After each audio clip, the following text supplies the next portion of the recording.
بدر کی جنگ بھی اور فتح مکہ بھی رمضان المبارک میں ہوا ہے۔ میں دونوں پر غور کر رہا تھا تو ایک نیا مضمون میرے ذہن میں آنے لگا۔ بدر کی جو جنگ ہے اس میں بھی ایک عجیب انقلاب آیا ہے کہ 313 نے 1000 سے مقابلہ کیا، اور جن 1000 سے مقابلہ کیا وہ اسلحے سے لیس تھے، اور یہ جو 313 ہیں ان کے پاس 6 زرہیں، 8 تلواریں، چند گھوڑے، لیکن اللہ نے کامیابی دی تو خود رب نے بیان کیا کس طرح دی۔ فرمایا وَلَقَدْ نَصَرَكُمُ اللَّهُ بِبَدْرٍ وَأَنْتُمْ أَذِلَّةٌ۔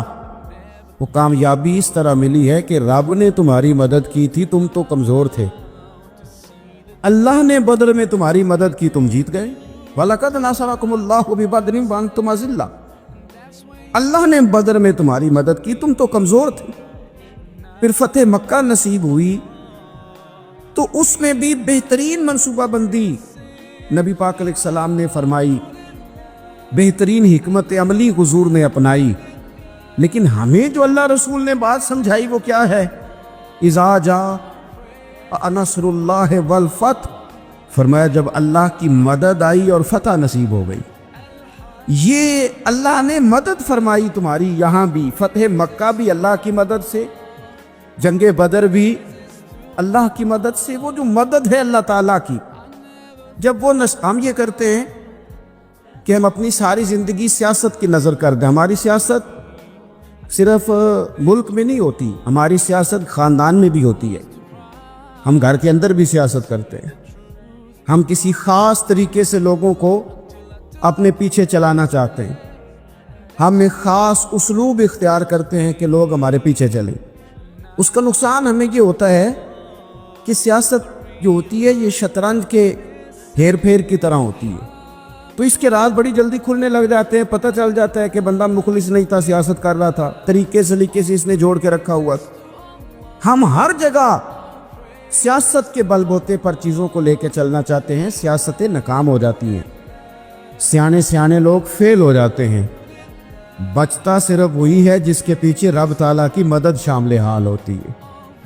اپنی زندگی کے اندر ہم جو کچھ بھی کر رہے ہیں، جس شعبے سے بھی ہمارا تعلق ہے، آج ہم نے اس بات پہ غور کرنا ہے کہ پہلے تو یہ غور کر لیں کہ جو کام ہم کر رہے ہیں کیا وہ کام ایسا ہے کہ اس میں اللہ کی مدد ہمیں ملے گی؟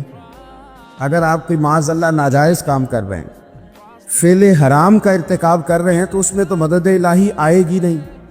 پہلے تو یہ دیکھیں جو کر رہے ہیں وہ کام مدد الہی والا ہے، اور اگر اللہ تعالیٰ کی مدد والا وہ کام ہے پھر اس پر غور کریں کہ کیا ہم نے مالک سے مدد کا سوال کیا ہے، ہمیں مدد میسر آ رہی ہے۔ وہ میں نے بزرگوں سے ایک بات سنی تھی، وہ بڑی یاد رہ گئی۔ وہ فرمایا کرتے تھے قابلیت بھی بڑی چیز ہے لیکن قبولیت سب سے بڑی چیز ہے۔ قابل ہونا بھی بڑی بات ہے لیکن زیادہ بڑی بات یہ ہے کہ اس کی بارگاہ میں قبول بھی ہے کہ نہیں۔ اپنی زندگی میں اللہ کی مدد کی طرف بڑھیں، مالک کی مدد کا حصول اختیار کرنے کی کوشش کریں، اللہ کے ساتھ اپنے آپ کو جوڑیں۔ اگر اللہ کی مدد نصیب ہو، یہ جو ہم جتنا ڈرتے رہتے ہیں، سہمے رہتے ہیں، پریشان رہتے ہیں کوئی کیا کر دے گا، ہمارے ہاں نا ہر شعبے میں معاذ اللہ ایک مافیا ہے، الا ماشاءاللہ۔ وہ مافیا کہتا ہے میرے ساتھ ملو گے تو میں چلنے دوں گا، ورنہ میں نہیں چلنے دوں گا، مارکیٹ میں آ ہی نہیں سکتا فلانا بندہ کیونکہ یہاں ہمارا قبضہ ہے۔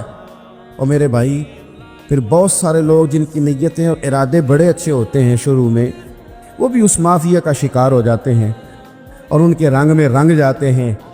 یاد رکھنا، کسی شخص کی بلیک میلنگ کا کبھی شکار نہ ہونا، کبھی کسی کی میٹھی اور مسجع مکفہ باتوں کا شکار نہ ہونا۔ کوئی کیا کر سکتا ہے اگر اللہ مددگار ہو تو؟ جس کو رب کریم اٹھانا چاہے اسے کوئی گرا سکتا ہے؟ ہم یہ ڈرے سہمے پریشان فیصلہ کرنے کی طاقت نہیں، مجھے چلنا چاہیے کہ نہیں، اٹھنا چاہیے کہ نہیں، کرنا چاہیے، اٹھ باندھ کمر کیوں ڈرتا ہے؟ پھر دیکھ خدا کیا کرتا ہے۔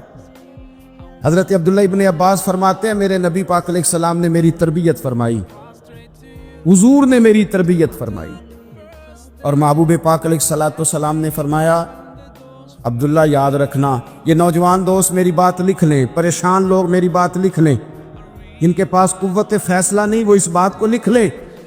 حضرت عبداللہ ابن عباس فرماتے ہیں میرے نبی پاک علیہ السلام نے مجھ سے فرمایا تھا، عبداللہ سن، اگر ساری دنیا مل کے تیرا کوئی نفع کرنا چاہے کر نہیں سکتی جب تک میرے رب کی رضا نہ ہو، اور فرمایا ساری دنیا مل کے تیرا کچھ بگاڑنا چاہے تو عبداللہ بگاڑ نہیں سکتی جب تک رب کریم کی حکمت کا تقاضا نہ ہو۔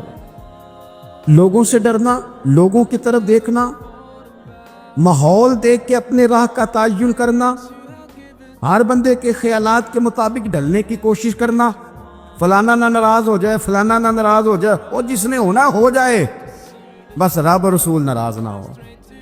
اپنی زندگی میں اپنے مالک کو مولا جان کے، بل اللہ مولاکم، اللہ تمہارا مولا ہے، وَهُوَ خَيْرُ النَّاصِرِينَ، وہ بہترین مددگار ہے۔ توجہ جب بھی کرے رب کی جانب کرے، اپنے دل کا قبلہ درست رکھے، سوچوں کے زاویے سیدھے رکھے۔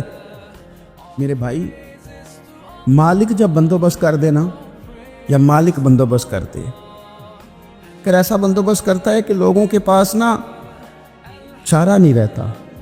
حضرت مریم رضی اللہ تعالی عنہا پاک باز تھی، مسجد میں رہی تھی، پر مالک کی حکمت کے تقاضے بڑے عجیب ہے نا۔ پھر جناب مریم کو اللہ تعالیٰ نے بغیر شوہر کے اولاد عطا کر دی۔ یہ بات یہ ایسی تھی، کسی نے کہا تھا کہ مخلوق تو فنکار ہے اس درجہ کے پل بھر میں سنگے در کعبہ سے بھی اصنام تراشے، تم کون ہو کیا چیز ہے داغے کبابی، لوگوں نے تو مریم پہ بھی الزام تراشے۔ تو لوگوں نے کہا کدھر سے لے آئی بچہ، تیرا باپ تو ایسا نہیں تھا، کہاں سے لے آئی؟ اللہ کرے میں آپ کو سمجھا سکوں، ذرا اپنے آپ کو وہاں کھڑا کریں کہ ایک پاک باز عورت، پاک باپ کی بیٹی، طیب ماں کی بیٹی، اور اللہ کے گھر میں پرورش پانے والی خاتون، ایک وہ وقت اور ایک یہ وقت کہ اس عورت کو کٹہرے میں کھڑا کر کے پوچھا جا رہا ہے کہ معاذ اللہ تیری گود میں بچہ جائز نہیں ہے، کہاں سے لائی ہے؟ اب خود سے صفائیاں بندہ کتنی کو دے، کتنی کو وضاحتیں کرے۔ اور میں نے تو اپنی زندگی میں دیکھا ہے زیادہ وضاحت دینے والے کو بھی لوگ جھوٹا سمجھنے لگ جاتے ہیں، زیادہ وضاحت دینے پر بھی لوگ کمزوری کا اظہار سمجھتے ہیں کہ کمزور پڑ گئے۔ آپ صلح کی کوشش کرتے ہیں، سامنے والا بزدل سمجھ لیتا ہے، زیادہ وضاحتیں بھی کمزور کر دیتی ہیں۔ اب حضرت مریم کو کٹہرے میں کھڑا کر کے کہا بچہ کس کا ہے؟ تو پھر خدا بندوبست جب کرے، اللہ جب مددگار ہے، تو پھر حضرت مریم کی گواہی درختوں سے نہیں دلوائی، اس نے پتوں سے نہیں دلوائی، پھر فرشتے نہیں بھیجے۔ حضرت مریم کہنے لگے مجھ سے نہ پوچھو، وہ جو پنگوڑے میں ہے اسی سے پوچھ لو، ان سے پوچھو نا، وہ کون ہے پوچھ لو، ان سے کر لو سوال۔ انہوں نے کہا پنگوڑے میں چند دنوں کا بچہ یہ جواب دے گا؟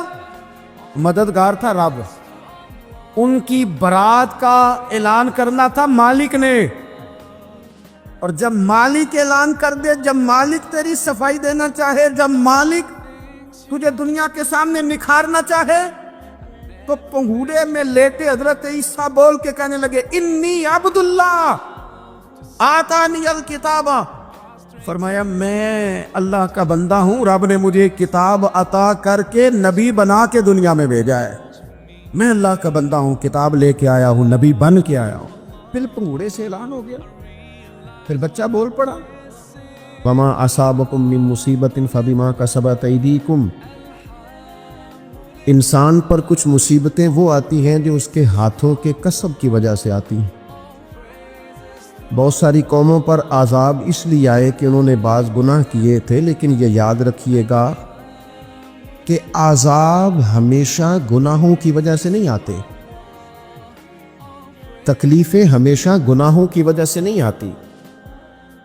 انسان دکھوں میں، مشکلات میں صرف اپنی غلطیوں کی وجہ سے نہیں الجھتا، بلکہ نبی پاک علیہ الصلاۃ والسلام نے فرمایا ہے اللہ تعالیٰ کسی بندے کو کوئی درجہ دینا چاہتا ہے، اس کے اعمال اس طرح کے نہیں ہوتے کہ اسے درجہ دیا جائے، اللہ اسے کسی مشکل میں ڈال کے اس کے درجے کو بلند فرما دیتا ہے۔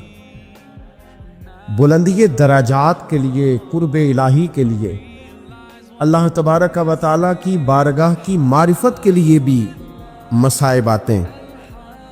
آپ دیکھیے نا، نبی پاک صلی اللہ تعالیٰ علیہ وسلم نے فرمایا سب سے زیادہ تکلیفیں انبیاء پہ آتی ہیں، اور فرمایا میں اللہ کا محبوب ہوں، انبیاء کا سردار ہوں، میرے اوپر سب سے زیادہ تکلیفیں آئی ہیں، آزمائشیں آ جاتی ہیں۔ اور رب فرماتا ہے وَلَنَبْلُوَنَّكُمْ بِشَيْءٍ مِّنَ الْخَوْفِ وَالْجُوعِ، ہم ضرور تمہیں آزمائیں گے کچھ خوف کے ساتھ، کچھ بھوک کے ساتھ، وَنَقْصٍ مِّنَ الْأَمْوَالِ وَالْأَنفُسِ وَالثَّمَرَاتِ، ضرور تمہیں آزمائیں گے پھلوں کی اور جانوں کی کمی کے ساتھ۔ اگر تم اس میں ثابت قدم رہے، شکوے نہ کیے، اپنے رب کی رضا پہ تم راضی رہے، تو وَبَشِّرِ الصَّابِرِينَ، اے محبوب پھر جو میری رضا پہ صبر کریں انہیں میری جنت کی خوشخبری بھی عطا فرما دے۔ ہم تمہیں ضرور آزمائیں گے، خوف بھی، بھوک بھی، مالوں اور جانوں کی کمی بھی۔ مومن کی یہ شان ہوتی ہے کہ وہ کسی بھی موقع پر اپنے رب سے شکوہ نہیں کرتا، کسی بھی حال میں اپنے رب کی شکایت نہیں کرتا۔ نبی کریم علیہ الصلاۃ والسلام نے فرمایا اگر اللہ تعالیٰ کسی بندے کو بیمار کرے اور پھر اس بیماری پر وہ صبر کرے اور آنے والوں سے رب کا شکوہ نہ کرے، تو فرمایا اللہ تعالیٰ نے جو گوشت اسے دیا ہوتا ہے اس سے بہتر گوشت اللہ اسے عطا کر دیتا ہے۔ اگر اللہ تعالیٰ کی حکمت غالب ہو اور تقاضا اس بیماری میں اس بندے کے انتقال کے کر جانے کا ہو، تو فرمایا پھر اللہ تعالیٰ اسے شہادت کا درجہ عطا فرما دیتا۔ آزمائشیں آ جاتی ہیں، انسان پر مصائب آ جاتے ہیں، دکھ آ جاتے ہیں، تکلیفوں کا سامنا بندے کو کرنا پڑ جاتا ہے۔ اب یہ کہ اس میں اپنے دل کو، اپنی روح کو قرار دیا جائے، اپنے آپ کو اللہ کی رضا پہ کھڑا کیا جائے اور ان حوادث کا مقابلہ کیا جائے، ان چیزوں کو دیکھا جائے اور یہ غور کیا جائے کہ میرا رب اگر اسی بات میں راضی ہے تو یقیناً اس میں اللہ کی کوئی خاص حکمت ہوگی۔